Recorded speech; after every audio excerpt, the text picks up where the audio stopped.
নমস্কাৰ, মোৰ নাম আসমিনা বেগম। মই লুইত একাডেমীৰ দ্বিতীয় বৰ্গৰ ছাত্ৰী হয়।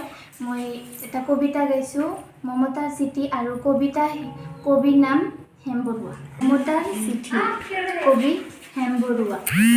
মৰমৰ এয়া মৌমাতাল জ্বলাই লৈছোঁ, আজি বহুত দিনৰ মূৰত তোমালৈ চিঠি লিখোঁ বুলি। বাহিৰৰ উৰঙা বতাহজাকে মনডাল আহি কবাইছেহি। চাওঁ, খিৰিকীখন জোপাই দিওঁ, 7 বছৰৰ আগৰ কথাবোৰ তোমাৰ বাৰু মনত আছেনে? আমি যে নতুন জীৱন্তৰ পাতনি মেলিছিলোঁ। মোৰ গাত সেই অচিনাকি নিচা বাৰুকৈয়ে লাগিছিল। সিদিনা আছিল কাতিৰ কুঁৱলী শুনা এটা কোমল পুৱা। পদূলিত তলসৰা শেৱালিবোৰ উপচি আছিল, আৰু সন্ধিয়াত মই তোমালোকৰ ঘৰলৈ নকৈ আহিবৰ দিনা।